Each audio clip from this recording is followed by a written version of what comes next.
Chaos Legion had a hard life. It was developed by one of Capcom's in-house production studios, and its original Japanese release was published in March of 2003 for the PlayStation 2. It's based on a novel of the same name, written by Tou Ubukata, who has also worked on the Fafnir in the Asher and Ghost in the Shell series. It follows the story of Sieg Warheit. Am I even pronouncing that right? Sieg is the so-called Knight of the Dark Glyphs, allowing him to sacrifice stray souls to summon creatures known as Chaos Legions. One day, a member of the Order of Saint Oviria was murdered, and the culprit stole a tome called the Apocrypha of Isark, which is crazy spelled backwards, by the way. Deep.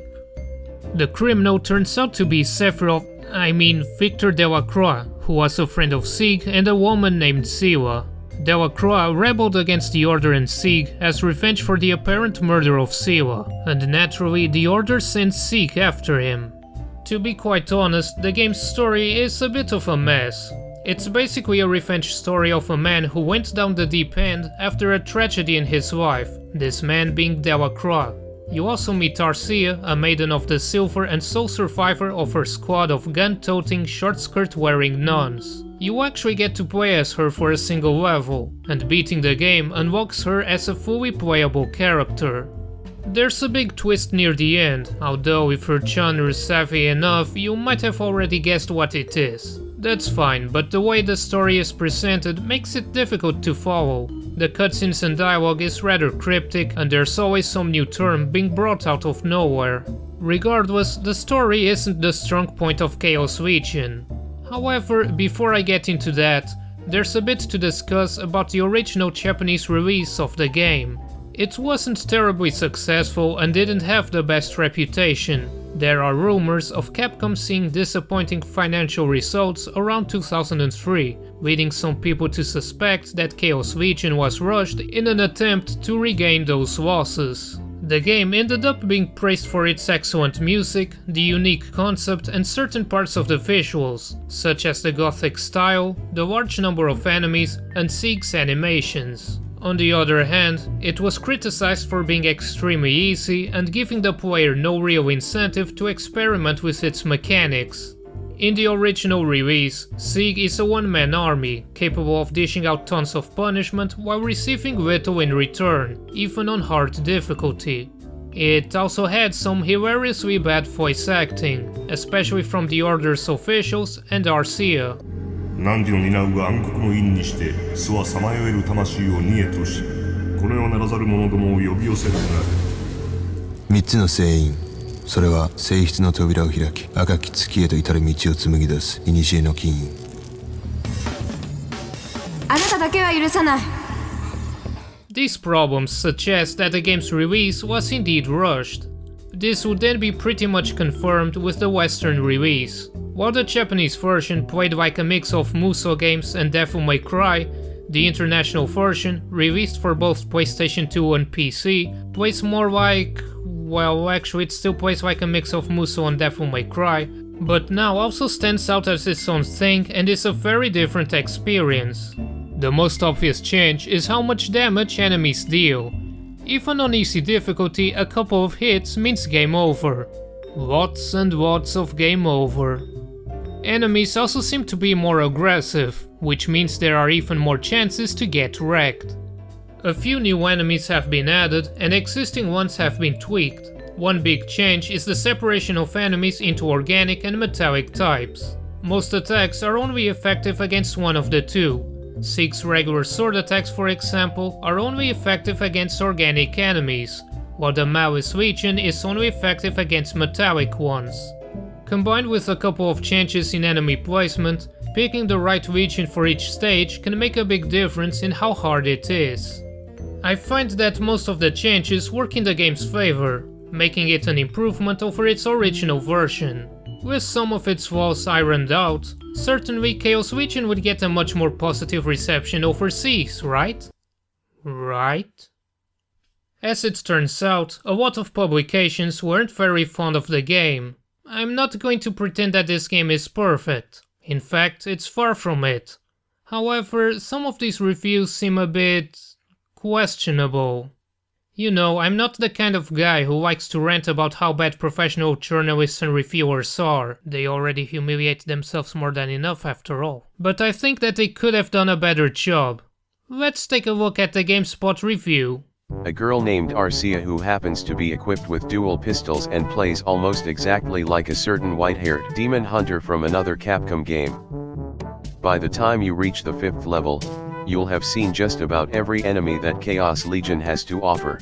Alright then, who am I to disagree? Let's see what our friends at IGN have to say. Chaos Legion is a little like an gothic Pokemon game.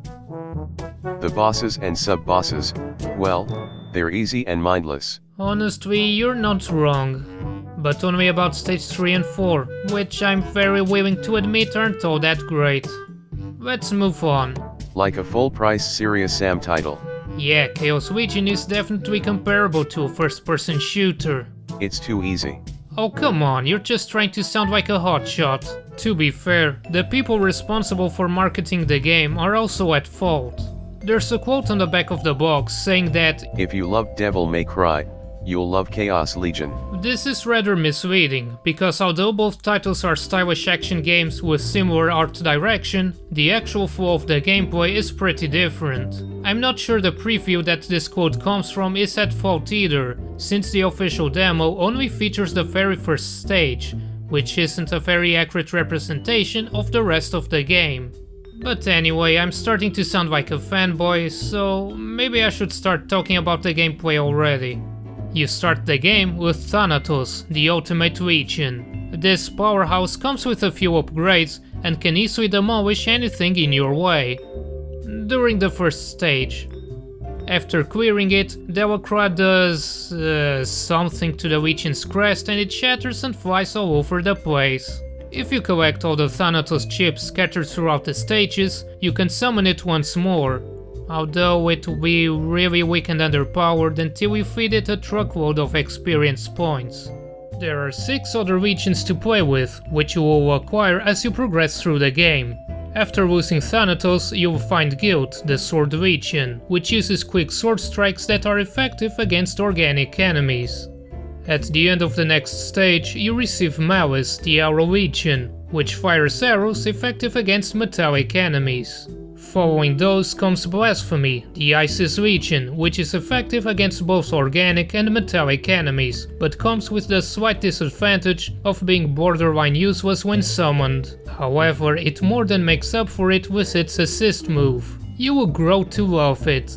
Just kick a bomb. Hordes of enemies standing in your way? Kick a bomb. Towering Goliath blocks your path? Kick a bomb.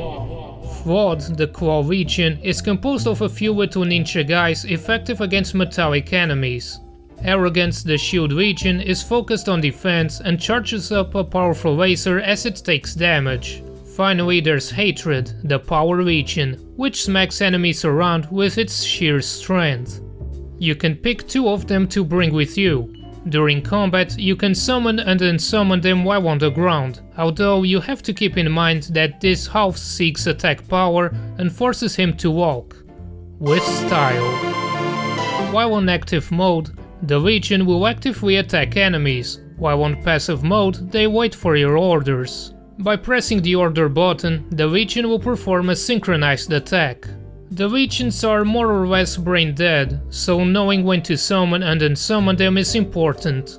While Zeke can dish out a lot of damage by himself, he is a delicate flower until you power up enough, so a lot of the early game involves carefully engaging the hordes of enemies and using the legions for crowd control. In fact, you are encouraged to use the legions since they gain twice the experience points when they defeat enemies themselves. By himself, Zeke can attack with his sword, dodge, jump, and generally look cool. By pressing the order button while acting individually, you unleash the Legion's assist move. These special attacks cost a certain amount of soul, which also doubles as the Legion's life bar while they're summoned. The primary way to recover soul is to simply attack enemies, but there are also a couple of consumables available. Zeke can also fire a lock-on shot, which allows you to lock onto the enemy that gets hit with it. The developers weren't just trying to make the lock-on system as annoying as possible, however, because you can also use the walk-on shot offensively. Not only is it capable of stunning weaker enemies, but there are also a couple of moves you can learn for it. Legions have 5 stats you can upgrade. Attack and defense simply raise the Legion's attack and defense. Force determines how many Legionnaires the Legion is composed of. Assist powers up the Legion's assist move, and Enchant directly affects Sieg, either raising his stats or allowing him to use new moves. It should be noted, however, that you need to have the respective Legion equipped for these to take effect, unless you upgrade Enchant all the way up to level 4. The action itself can be very satisfying in 2 ways. The first comes from just fighting enemies. Sieg's attacks feel powerful and have a nice sense of weight to them. It just feels good to smack enemies around with your sword. The second comes from the game pushing the player to experiment and become better at playing it. Most of the tools at your disposal have more to them than meets the eye. I mean, heck, even the double jump can be used offensively. I've mentioned the walk-on shot, but I can give you a few more examples. Summoning a Legion causes smaller enemies to be sent flying. If you're surrounded, this is a good way to gain some space.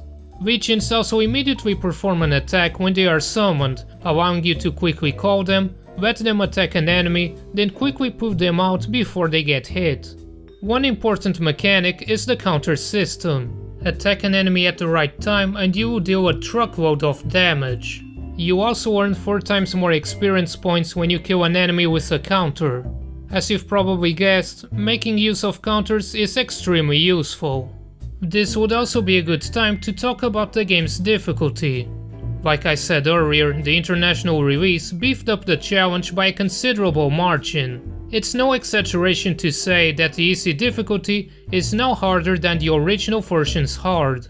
However, maybe the best way to describe it would be unforgiving rather than hard. Enemies have clearly choreographed and predictable attack patterns, so once you learn them it will be much easier to avoid them or even counter them. These dog things, for example, are vulnerable while rolling and jumping, and it's easy to counter them with an aerial slash. These tall grass holes can be staggered by attacking their heads, but if you're fast enough, you can knock them down. After noticing you, these small jerks will always try to hit you if they start running in your direction. It's this sort of technical detail and depth that elevate Chaos Legion above the average action game. While it can't hold a candle to games with very polished combat systems, like Devil May Cry 4 and Bayonetta, it still has that distinctly fast and stylish feel to it, which I sadly find to be a lot less common than you'd think, but maybe I'm just biased. By comparison, playing as Arcia is much more straightforward. Instead of summoning legions, she can switch between melee and ranged modes. While in the former, she can perform some powerful kicks, although she isn't quite as agile as Sieg or Dante. Her kicks have a wide range, but they also have a noticeably long recovery time. While in ranged mode, she moves slowly but can fire her pistols as fast as you can mash the attack button, or you can hold down the button to enter manual targeting, similar to the Malice Legion. Arcia is more agile in this mode and can continue firing even when jumping or performing some acrobatics. Unfortunately, she doesn't have a lock-on function, which would be pretty useful and better than being forced to use the auto-targeting. Instead of a soul bar, she can use special bullets to unleash a powerful attack that hits enemies around her. These bullets can't be acquired by just beating up enemies, however, you need to use consumable items. Beyond that, there isn't much more to playing as Arcia. Still, although she's not as interesting as Sieg, I appreciate having a second character to play with. But of course, now that I praised this game to high heaven, I'm sure you want to hear me tear it to shreds. Rest assured, because I have a number of things to complain about. For starters, the level design is all over the place. Most stages are divided into simple arenas which aren't very interesting, but they work since the focus of the entire game is the combat. What isn't cool is some of the enemy groups you fight, in particular on the first few levels. Stage 4 is the worst. It starts off in a wide area with pillars spread throughout it, a couple of enemies, and a generator. Generators are tough to take down while they continue to spawn enemies, but become highly vulnerable to damage once they stop. You'll know this because they make a really sad sound. I mean, of course they do, you just murdered their children. The idea here is that you can either go after them and stop the enemies from spawning, or you can wear them down by killing all the enemies. The problem is when they don't wear down. There are a couple of times when nothing happens even though all the enemies have been taken down. If you brought malice with you, you can target their weak point and take them down with relative ease. If you didn't, prepare to spend some time smacking them. It's also better to wear them down anyway, since you get more experience points from that. After dealing with that generator, more spawn in the four corners of the arena, along with these annoying things. You'll curse the day you fight them without the Malice Legion. They just keep spawning over and over for a few minutes, but as long as you keep mashing the order button, Malice will kill them without a problem. This is incredibly uninteresting to say the least. After destroying the generators, another one spawns.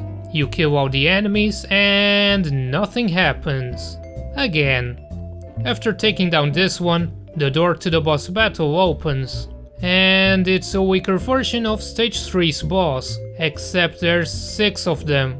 First you fight one, then you fight 2, and finally you fight 3 at the same time, along with some regular enemies. This turns into a complete mess, with the boss monsters pushing each other and running all over the place. There's no way around it. Stage 4 is terrible, plain and simple. Along with the unforgiving amount of damage you take during the early stages, Chaos Legion gives a bad impression early on and scares away new players. The strangest part is that these problems almost never occur after stage 5. The level geometry is more complex, new enemies start showing up, and you begin to have a nice selection of legions and moves to use. You also start finding more stat-ups for Sieg, making him much less fragile and giving the player more leeway to experiment with the combat system. It's almost as if the developers created some simple maps to test the engine, but then decided to include them in the full game. Coincidentally, the GameSpot review also specifically mentions Stage 5. Really makes you think. Another thing I don't agree with is the developer's choice to lock Sieg's new moves to the respective equipped regions until you fully upgrade its enchant level, which can't be done until later in the game. Giving the player more options wouldn't make the game easier, it would just give the player more freedom in their combat style. On that same note, one of the changes done to the Western release of the game was increasing how much experience points the upgrades cost. I feel like they exaggerated in a few cases, such as Thanatos. The visuals are a mixed bag. Most of the in-game models and animation look good, aside from a few less good ones like Sieg's torso while running. He also has a super sexy cape. The pre-rendered cutscenes are very low quality, however. The faces also have that early 2000s creepiness to them sometimes. Delacroix really got the short end of the stick here. The game throws a ton of enemies at the player and targets 60 FPS even on the PlayStation 2 version. Of course, to achieve this, sacrifices had to be made. In this case, it was the background details. The maps are blocky and don't really have anything interesting going on in them. Most of the footage in this video comes from the PC version. You've probably noticed something weird going on with the textures. Running the game on Windows 7 or later causes these problems. I'm sure you've also seen the black bars on the left and right. If I could run the game flawlessly on a widescreen resolution, I would. Unfortunately, this game is as stubborn as a rock and only runs at specific 4:3 resolutions.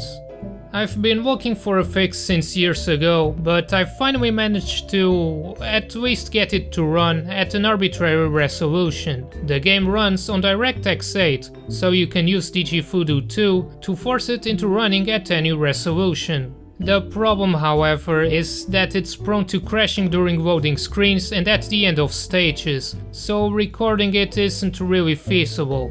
Oh well, maybe one day I'll see it running at 4K. It's also not running at the highest graphical settings. The focus blur setting activates an extremely pixelated depth of field effect, so you want to turn it off. Jesus Christ, it's awful. Some of the other settings also cause strange frame drops with specific effects, but I'd rather have a smooth 60 frames per second at all times, so screw that. To top it all off, Capcom royally screwed up the PC version's release. Apparently, the early copies have a broken DRM system in place and refuse to run unless you download a crack from the internet. This game just can't catch a break, can it? Still, not all is lost.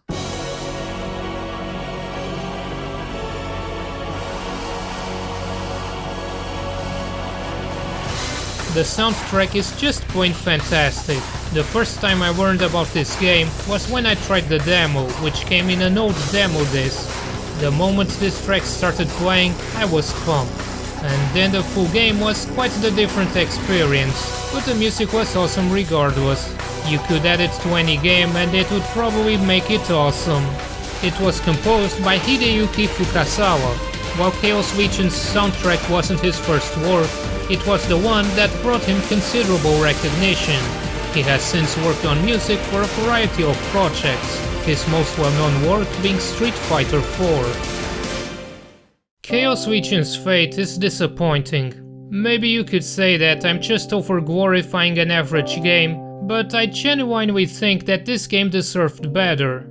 Its ideas could be refined in the sequel with more regions, more moves, better balancing, etc. But alas, it was not meant to be. Between the rushed original release, the horribly misguided marketing and the disaster that is the PC version, Chaos Legion had a lot of problems that were completely separate from the game itself, which is flawed but has some pretty unique gameplay. I don't think there's anything out there that's quite like Chaos Legion, aside from maybe Castlevania Curse of Darkness and Knights of Asher, neither of which do it as well as this game.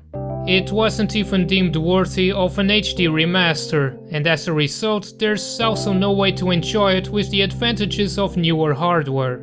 Emulating the PlayStation 2 version requires a beefy rig and suffers from a couple of noticeable issues, while the PC version is... well, it's the PC version.